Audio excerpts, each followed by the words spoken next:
O biogás e o biometano vêm ganhando cada vez mais espaço na matriz energética brasileira, principalmente aqui no Sul, onde o agronegócio e a agroindústria geram um grande volume de resíduos e que podem aí se transformar em energia.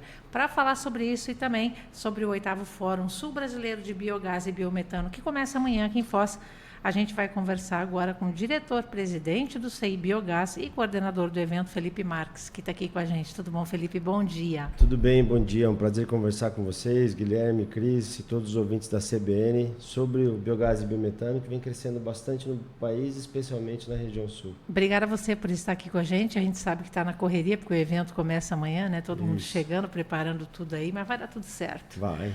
Vamos lá, me diz uma coisa, para quem não compreende bem como é que funciona essa cadeia, o que o biogás e o biometano, de onde eles vêm, por que eles estão chamando tanto a atenção do setor de energia?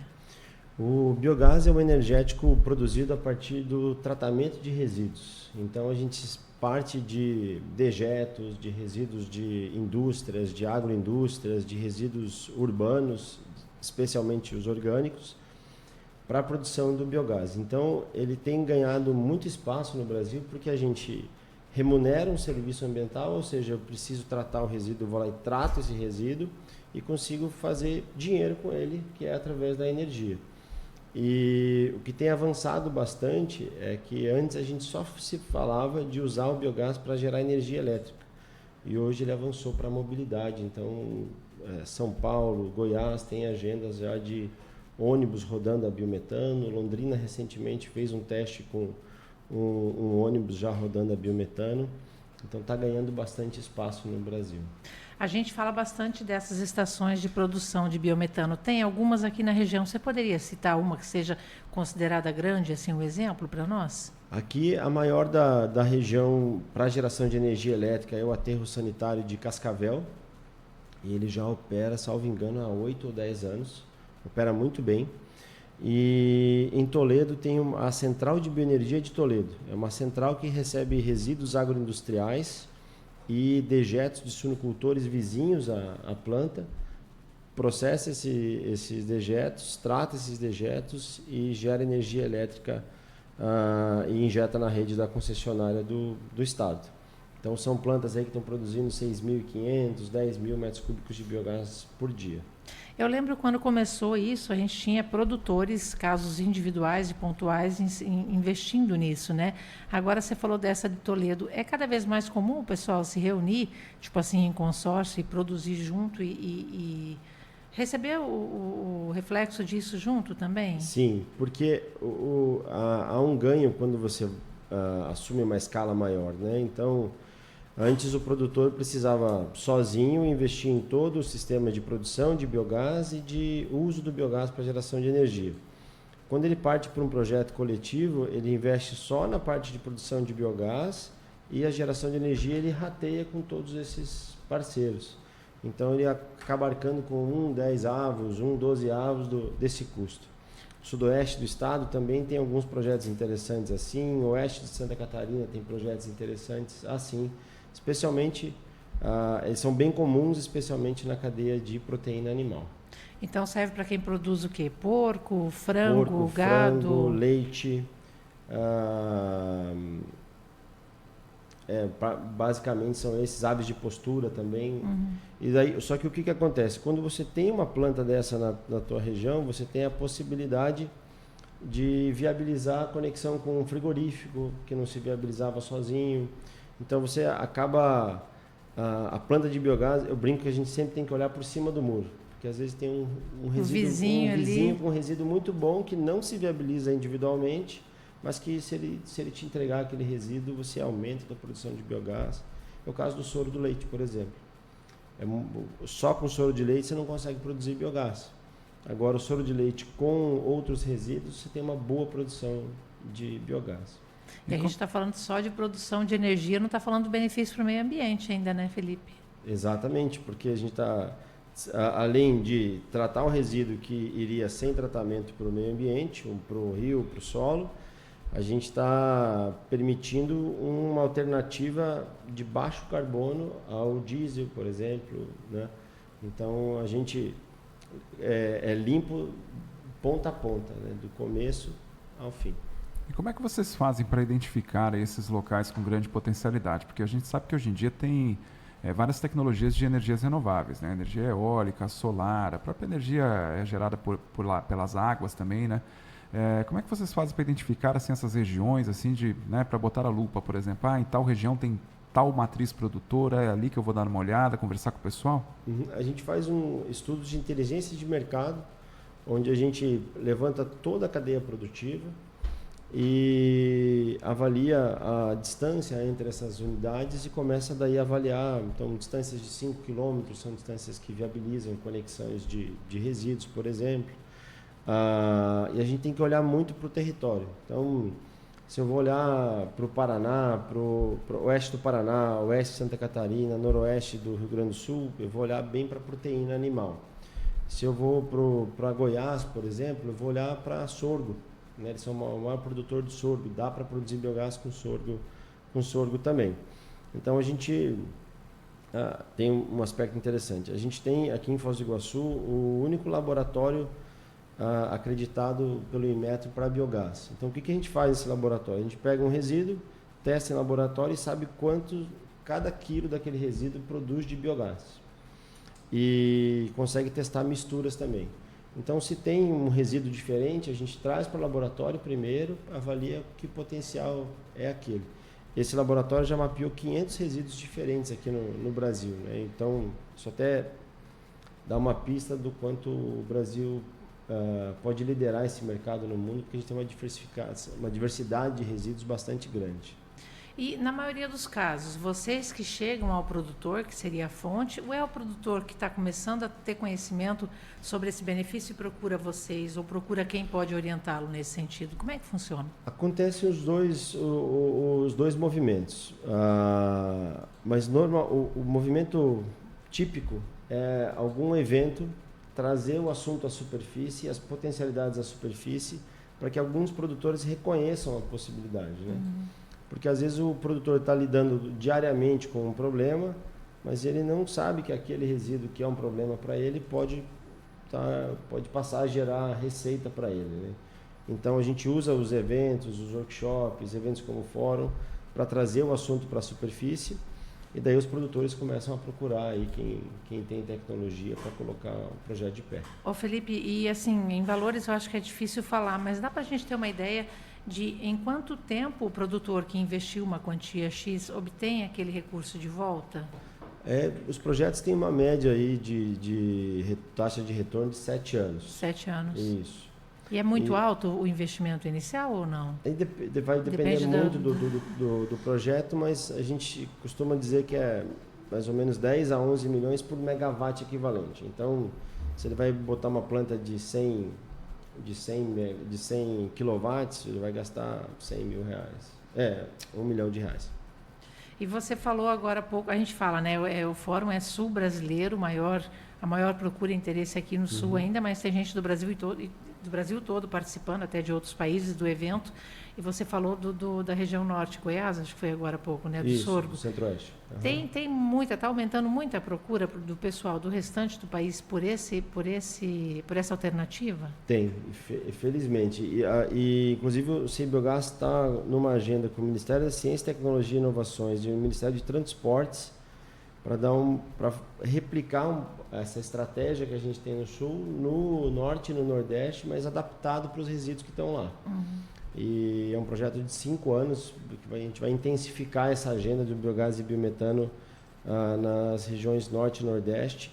O centro-oeste, ali com Goiás, Mato Grosso e Mato Grosso do Sul, estão avançando muito rápido, né? Então, Goiás já comprou caminhões a biometano, o consórcio que cuida do transporte público já fez uma licitação para 60 mil metros cúbicos por dia, já estão no horizonte de fazer mais 120 mil metros cúbicos dia. Então, é bem interessante e a população vai perceber, especialmente no espaço urbano, o quanto que caminhões rodando a gás melhoram a qualidade ambiental do município. Com relação até os temas que serão debatidos nessa edição, né, do Fórum Sul Brasileiro de Biogás e Biometano, né, a 8ª edição do evento já, o que tem de principal na pauta? O principal assunto é a evolução recente que a gente teve em termos de regulação, que é a aprovação, regulamentação e definição de metas da Lei do Combustível do Futuro. Então, a partir do começo desse ano, todas as empresas que importam ou produzem gás natural passam a ter que ter uma participação de 0,5% de biometano nas suas operações. Pode parecer pouco, mas em termos de escala é bastante, né? É bastante, né? A gente está falando aí de 600 mil metros cúbicos de biometano por dia, né? Então, isso vai acelerar esse mercado, que era a principal diferença que o Brasil tinha com outros países. Em outros países, a agenda do biogás começou a partir de políticas públicas. Aqui a política pública veio já com o mercado amadurecido. Então, a gente vai falar disso no projeto, no evento. A gente vai falar de biogás para energia elétrica. Então, o biogás ele é um energético muito conectado com segurança energética. Então, a gente vê muito falar do solar, só que se faltar energia à noite, você pode ter 5 mil painéis solares no teu telhado que você não vai gerar energia. Então, o biogás ele tem essa característica de ser despachável. Então, quando você precisa, ele entra para te ajudar. E a gente tem visto aí alguns problemas, inclusive no Paraná, em termos de qualidade de energia. Então, não é raro a gente ver, vocês noticiam isso constantemente, de produtores que perderam aves, produtores que perderam leite. Isso é por falta de qualidade na energia distribuída. Então, se ele tiver um gerador a biogás ali, ele entra e não deixa que esse problema de energia aconteça. Felipe, agora uma pergunta bem primária, assim. Eu lembro de quando a gente fala em biogás, daquelas fazendas com aquelas lonas brancas, né? Como é que é coletado e como é que é usado esse combustível? Como é que é esse processo? A gente tem se for um projeto de geração de energia elétrica, existe uma tubulação. Na propriedade mesmo? Na propriedade mesmo. Então, naquela parte de cima, aquele que parece um balão cheio, aquilo ali é tudo gás. Na parte de baixo é dejeto e na parte de cima é gás. Então, o gás está armazenado ali e tem uma tubulação que leva até o grupo motogerador, né, que faz a geração de energia elétrica. A gente faz um tratamento nesse gás primeiro, tira algumas impurezas. Agora, se é um projeto de biometano, você precisa passar, ao invés do gerador, você vai ter uma unidade de refino. Então, você vai tirar a CO2 desse biogás e vai ficar com um gás com maior concentração de metano. E daí você pode comprimir ele. Aí você comprime em cestos a 250 bar de pressão, e daí você transporta ele de caminhão. Como se fosse um galão de gás normal. Isso. Inclusive, tem caminhões tem desses cestos que eles têm até 6 mil metros cúbicos, né? Quem visitar o fórum vai ver caminhões lá desse modelo vão estar expostos. E o que mais de inovação vocês estão trazendo nesse fórum agora? Tem mais alguma novidade, alguma curiosidade para o pessoal ver? Tem a questão das culturas energéticas, que está avançando no Brasil, porque o biogás fora do Brasil ele é muito de milho, né? Eles fazem silagem para alimentar os biodigestores. Aqui foca no resíduo. E o Brasil está avançando nessa questão de uso de culturas energéticas, numa pesquisa que a Embrapa lidera aqui no Brasil. Então, a gente tem novidades sobre culturas energéticas à brasileira, que é uma iniciativa bem interessante. E a questão do digestato. O que é o digestato? Quando o dejeto vai para o biodigestor, ele produz o gás, mas ainda sobra um resíduo líquido. Esse resíduo líquido ele tem baixa carga orgânica, mas ele tem muito nitrogênio e muito fósforo. O que quer dizer isso? Ele tem alto valor agronômico. O Brasil importa 80% do fósforo, do nitrogênio, 60% do fósforo. Então, a gente está avançando na transformação do digestato em fertilizante para ganhar mercado. Aí, todo esse contexto geopolítico que a gente vive hoje, reduzir a importação de combustível e de fertilizante te traz uma posição mais competitiva. Você acha que o uso do biometano está crescendo, tende a crescer? Tem algum pé atrás com relação ao uso do biometano como combustível hoje? Não, eu acho que hoje é claro que como ele compete com gigantes, né? Então o diesel é um gigante, o setor de energia fotovoltaica também, então existe uma competição acirrada, mas eu vejo que é um caminho sem volta e a gente vai perceber aí, por conta da lei do combustível do futuro, um avanço bastante grande. Foz do Iguaçu, por exemplo, produz 10 mil metros cúbicos de biogás por dia atualmente e no aterro sanitário do município, que poderia estar, por exemplo, abastecendo o transporte público do município. E para onde vai esse? Não há uso do biogás produzido no aterro sanitário de Foz. Sério? Que dó, né? É uma pena. E eu queria te perguntar, no caso de um produtor, tem algum perfil específico? Tem que ser grande produtor, algum tipo de produtor específico? Por exemplo, se eu tenho terra aqui na região e penso em produzir, tem alguma determinação quanto ao tamanho da propriedade ou à produção? Sim, em projetos individuais, aqui eu vou falar da suinocultura, a gente tem um número de 5 mil animais para cima em projetos. Que vale a pena investir. Vale a pena investir. Agora, como a maioria desses produtores estão integrados a cooperativas, é bem comum a gente encontrar vizinhos que cada um deles tem 2 mil, então não se viabiliza individualmente, mas os 3 têm 6 mil. Então, juntos podem viabilizar um projeto. Então, existem essas duas possibilidades aí de fazer rodar. E, rapidinho, com relação a esse biogás produzido aqui em Foz, no aterro municipal, o que falta para ele ser usado? Falta aí um alinhamento entre a gestão do município com a concessionária que administra o aterro. A concessionária que administra aqui, inclusive, opera plantas de biometano fora daqui, então existe o domínio técnico para fazer isso. Então, por isso que eu arrisco em dizer que falta só um alinhamento entre a prefeitura municipal e a concessionária. E poderia render um benefício, um retorno para a prefeitura, para a gente como cidadão? Com certeza. A gente fez uma análise há 2 anos atrás do impacto, comparando com a tarifa, seria um impacto de quase 10% na tarifa do ônibus. Olha. Então, é interessante. É um assunto para a prefeitura aí dar um retorno para a gente, aliás, sobre isso, né, Guilherme? Com certeza. Felipe, para quem está nos ouvindo agora, tem interesse em participar do 8º Fórum Sul Brasileiro de Biogás e Biometano, tem inscrição ainda? Como que funciona? Temos algumas inscrições ainda, já estão acabando. Acesse o site biogasebiometano.com.br e acesse também as redes sociais para ter mais informações. A programação ela começa amanhã, é isso? Começa amanhã, às 9h30 da manhã. Serão 2 dias bem recheados aí, 900 participantes de 19 estados brasileiros e 16 países diferentes aqui com a gente. Que legal. Muito obrigada pela tua participação aqui. Um abraço para todo mundo. Eu que agradeço.